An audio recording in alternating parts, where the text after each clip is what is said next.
Tonight, as you can see, we're in the studio today. And so what I've got is I've got a touch screen over here to my right, and I've got some video wall over to my left. You see a nice video background. We're going to be talking about the importance of media literacy tonight, right? So we've seen a lot of stuff in the news about what's going on with Donald Trump or whatever, some other things. And so we're going to talk tonight. I'm going to let you in a little bit of my history and my past, and we're going to talk a bit about journalism and as media operators and as agents of information dissemination. We're going to talk a bit about how to read the news properly and how to do things better. But before we get there, it's very important. Naomi, come here. Come over here. Say hi. Say hi to everybody. Hello. You can't really see you. Here, say hi. Hi. So go back over there. So today is going to be Naomi's first time technical directing. She's switching tonight while I'm talking. So she and I have been working a lot on how to do that, right? And so we're going to be talking about a number of things tonight, but she is going to be the one switching. So I will be right back after this short break. Okay, stop doing that. Go back over here. Okay, this computer is a source, so it has to stay where I left it. Okay, all right. So welcome back. She just needed a little bit of help. Okay, so what we're going to do is we're going to start talking about a company that I follow a lot, that I've been following for a number of years, called Adfonts Media. Naomi, can you go to camera 2, please? So you'll see up here Adfonts Media. And what they do is they produce a media bias chart. Now, there are many of these. Back to one, Naomi. Back to camera one.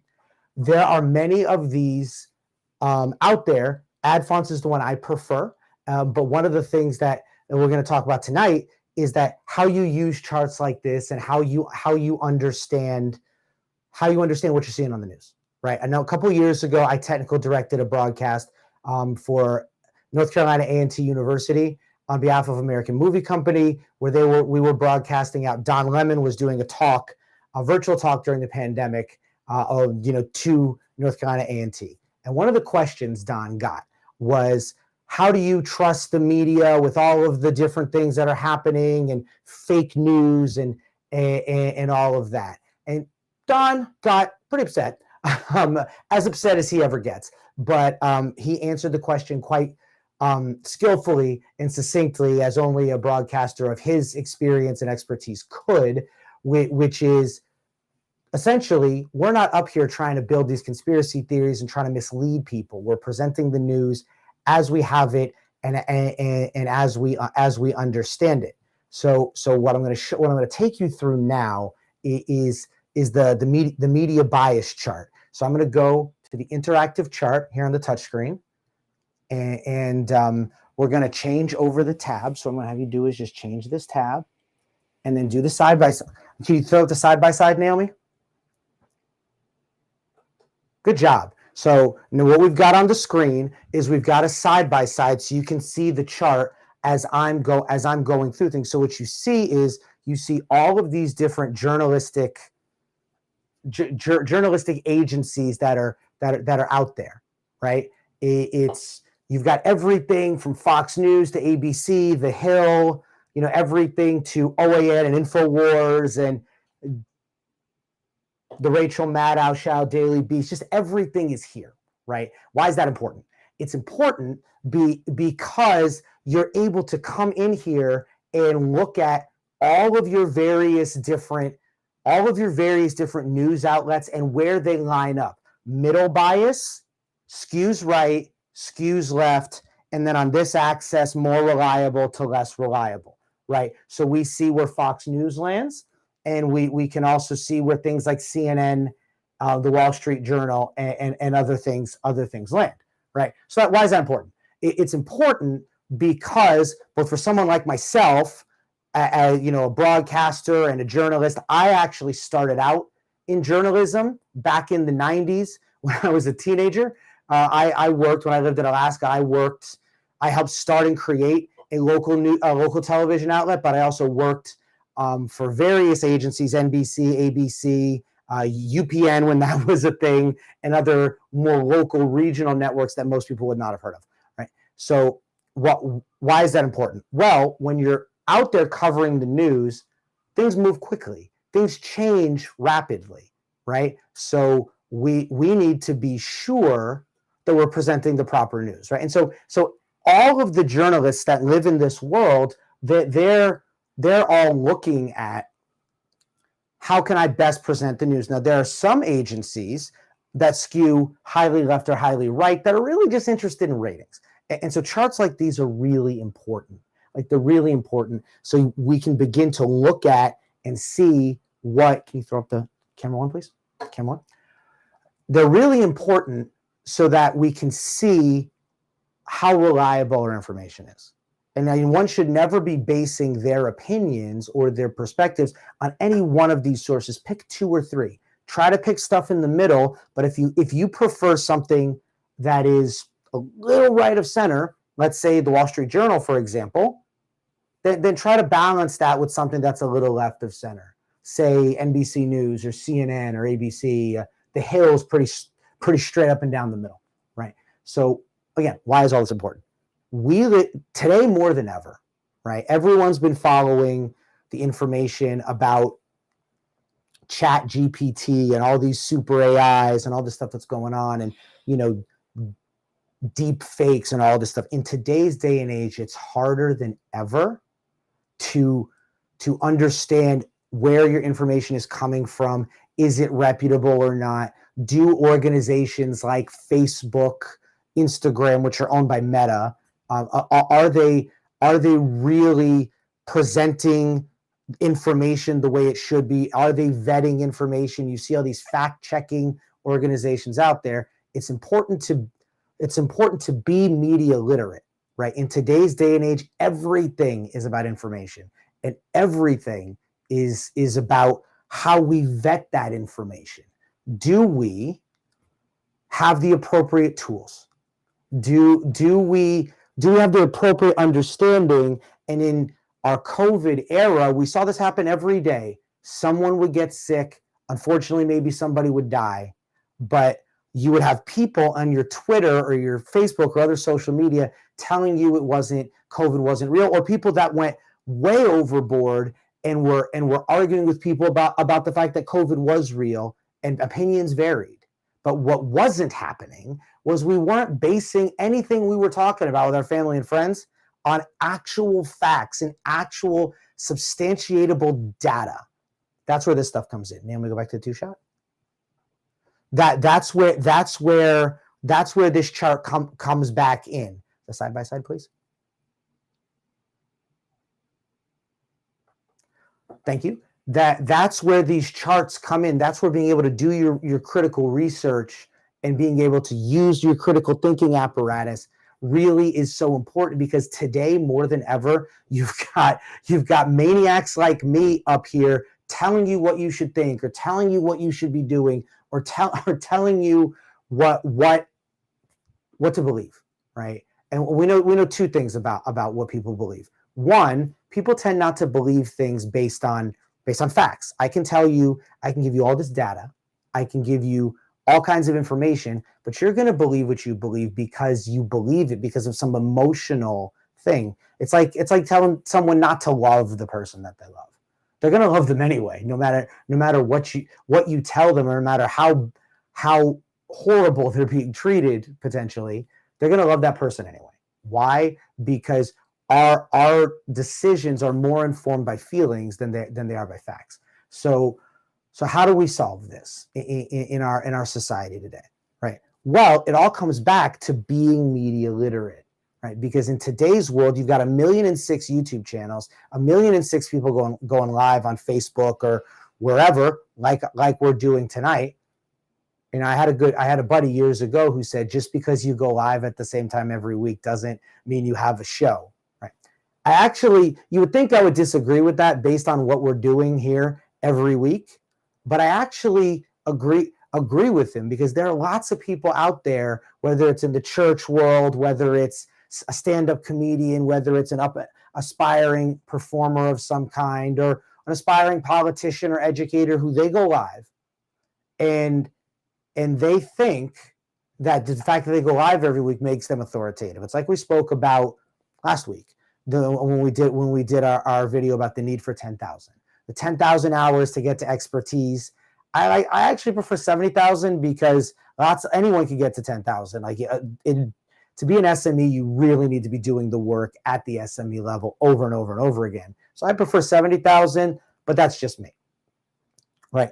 So let's get back to media literacy. How does one become media literate?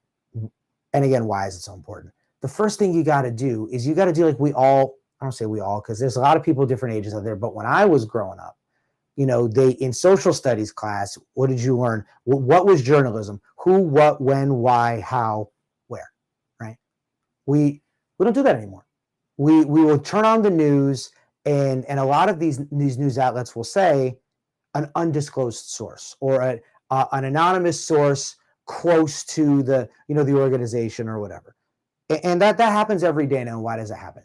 Because news stations don't want to get sued. Is really what it boils down to. Is television outlets don't want to get sued by I said that such and so said this, and then they dispute it because it makes things difficult at their job or with their spouse or whatever, at their church, what have you. Right? How did that happen? Well, let me let you in a little secret. I was in the room at Bloomberg a few years ago with the second in command over the FCC. And we were talking, a bunch of us were talking at a journalism conference, right? And everyone kind of agreed that the reason we are where we are, right, isn't because things are wildly politicized now versus then. They are, but that's not the reason why.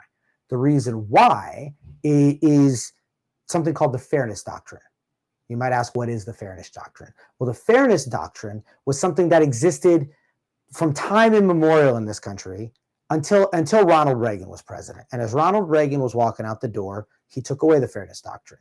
Well, what did that do? So the Fairness Doctrine did a lot of things, but one of the main things it did was it stipulated that if you were a news publisher, broadcast, print, what have you, keep in mind this was written decades ago, so things like the internet and social media weren't on the radar yet. But if you were a broadcaster, you had to vet your sources. You had to be able to, under scrutiny, provide information about why this was true and how you knew it was true, right?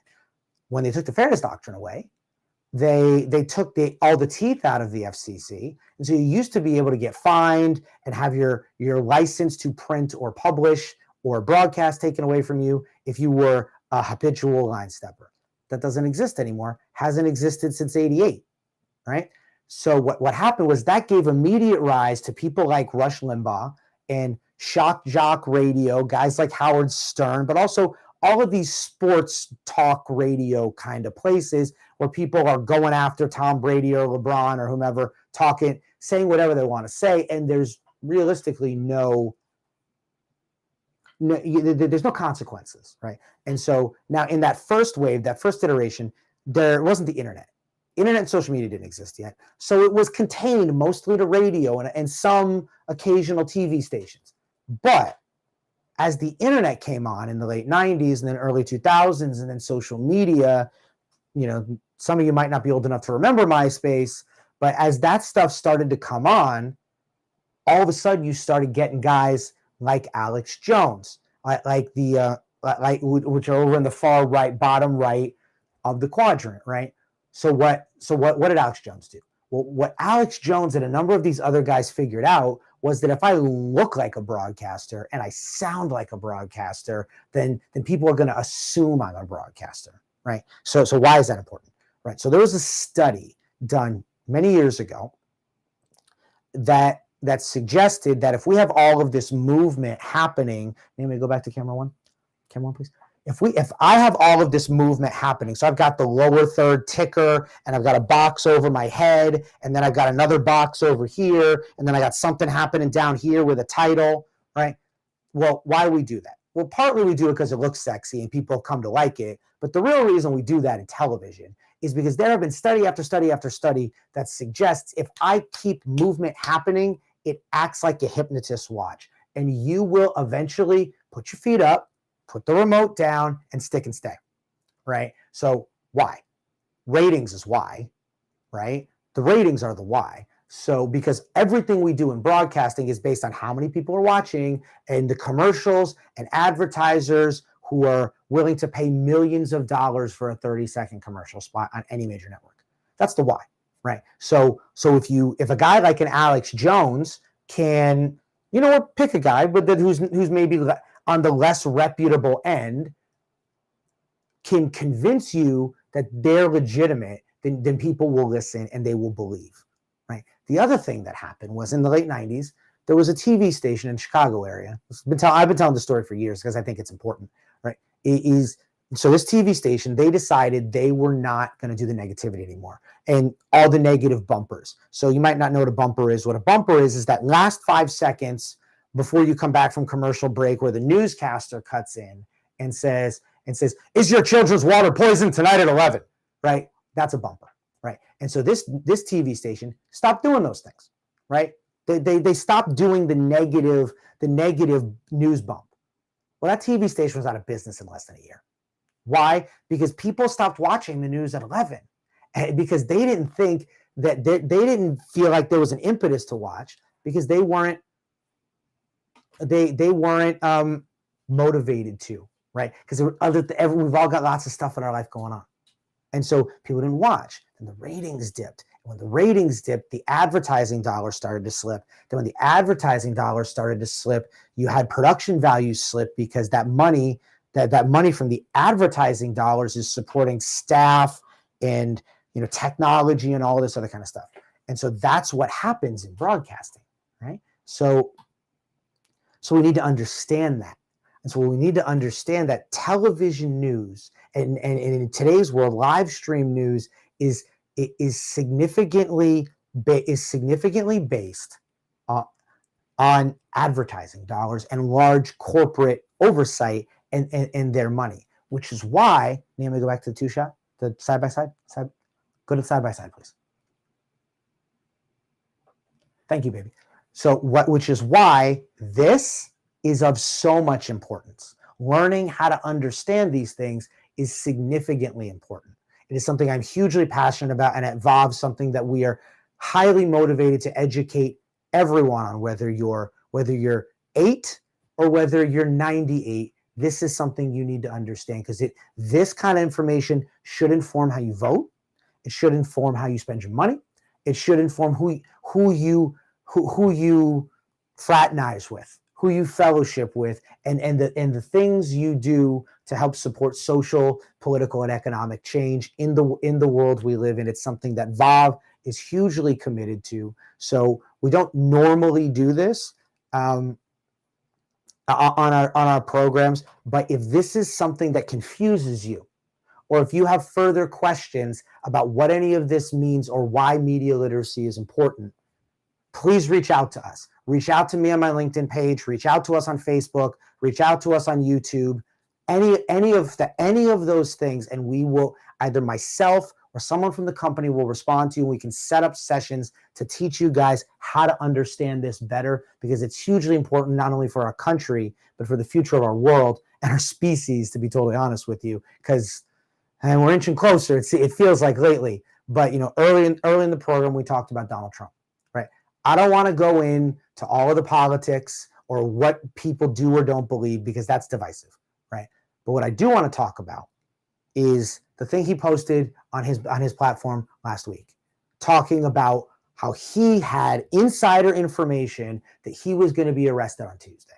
Well, guess what? Tuesday came and went, nothing happened. But a lot of people believed that was going to happen because he put this information out there. And that's, again, where this chart becomes so important, because Donald Trump or any politician is not a reputable source, right? Reddit is not a reputable source. Social media is not a reputable source. So if you see something on social media, just because it's there doesn't mean it's true. Just because it's on the internet doesn't mean it's true. And I want to close off real quick. I want to close off in a minute. Just wanted to check something. I want real quick by doing something. I do this with my daughter all of the time, and she kind of hates it, right? So I'm gonna tell you, folks. I'm kidding. She's blinking at me. I'm going to tell you, folks, we have the best words. We have all the words. Like, he does this, right? He does this thing with his hands, right? Which I don't understand. But he does that, and he convinces people by his rhetoric that he's telling you the truth, right? But not just him. You think about religious leaders have been doing this for years. You think about other politicians and business leaders have been doing this for years. Elon Musk does it all the time. He leans into this notion that because he's famous and because he's a billionaire, that means he's correct, that means he's right.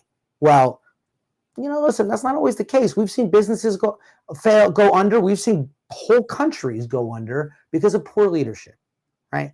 And so where we are now is, as a society, we have to learn how to understand this. You have to learn how to use your critical thinking skills, read what's on the page, and then go, hey, I agree with that or don't agree with that, but we have to be teachable enough, right? We got to be teachable enough to say, you know what, I didn't actually know that. And so because I didn't know that, now I'm going to use that information and I'm going to reevaluate my previously held position. And that's really the key to media literacy, and why it is so important is being able to take on board new information and be able to say, I didn't know that about this closely held belief, but now that I do know that, I'm going to do some more reading and I'm going to do some more research, and I'm going to look to see how I can act or move or believe differently, right? And that is super critical. We see this every day, where you have something happens in the news, something happens out in the public eye, and you have some people who go, oh, I didn't realize that. And then you have other people who go, no, I don't believe it. I don't think that's true. They're lying to us. It's fake news, folks. It's fake news. They're telling you lies. They're not telling you the truth because I have the best truth. And that's what happens. You have some people, that's not to single out Trump or any of his supporters. It's just funny, right? But the point is that we need to learn as a society how to be media literate. And my hope is that some of you, will reach out and we can do some sessions and some trainings about how to read a news article properly, how to tease out the information, how to figure out what's being said versus what you are inferring, and how to control for your own personal biases. What do I mean by that? So when I was in college, I went to college for, you would assume, broadcasting. It's not what I went to college for. I actually hold 2 degrees in theology, right? And one of the things that I learned in college was, whether you're reading the Bible or Shakespeare or the newspaper or your favorite novel, what you have to be able to do is understand the world, the lens you see the world through, because we all have them. We all have them. If, as a New Yorker, I see the world the one way. As a man, I see the world a certain way. As a white person, I see the world a certain way. As a father, I see the world a certain way. And all of those things color my perspective. I have to know and own that. Easier said than done, fair enough. But I have to learn how to do that. Now, when I was in college and studying philosophy and theology and religion and all kinds of other stuff, I learned how to do that, right? Not everyone has those opportunities. So as a company, what we want to start doing, if there's interest in it, is to start helping people understand how to read a piece of information and not automatically go, well, that's wrong because I believe this, and this, right? It's easier said than done, especially if you fall and prey to some of these conspiracy theories on 4chan or Reddit or some of these other places that want to tell you that the earth is shaped like a donut, or that the earth is hollow and there's aliens, and that the earth is flat.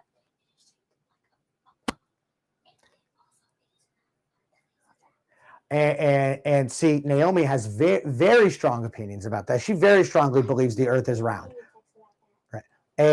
But what's the point? The point is, there's a lot of fake information out there. There's a lot of bad information. There's bad actors out there. There's hackers and all kinds of different groups that are producing stuff.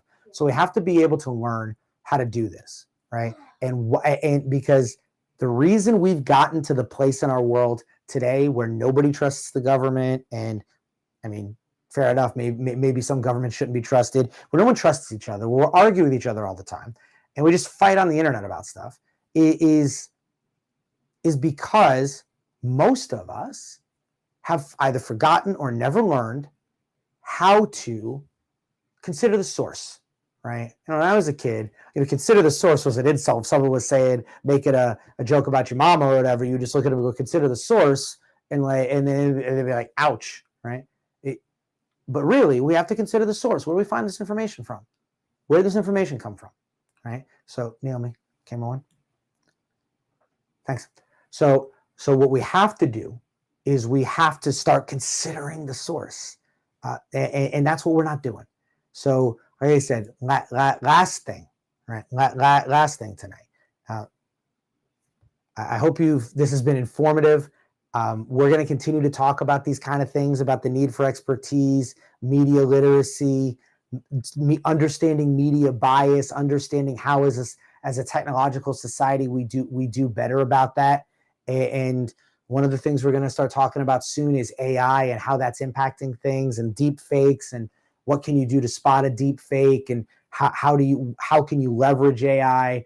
How can we leverage AI to help us do media better, to help us do news better, to help us do content creation better, help us do engineering better, all of those things. So keep it locked in here. Stick with us every Thursday, 7:30. We're going to have something new for you every week. We've got some really great interviews, coming up soon. We're going to be talking about a up and coming film festival in the next week or so that's based here in New York. I just had a great conversation with Dr. Adrienne Whaley. She's going to be joining us soon. We're going to have some other people joining us soon. So just keep it locked here, folks, for all of your technology and, empowerment and all the things we always talk about. And hope you enjoy the rest of your evening, folks. And remember, we have the best words. I have all the words. I'm just messing with my daughter now because she's right over here and she's shaking her head at me. But at any rate, have a good evening, guys. I hope to see you again next week. I'll look for any kind of feedback or any kind of asks for help or guidance with any of the kind of this or any of the stuff we talk about in the comments section. Have a good evening, guys. Hit end stream on the computer.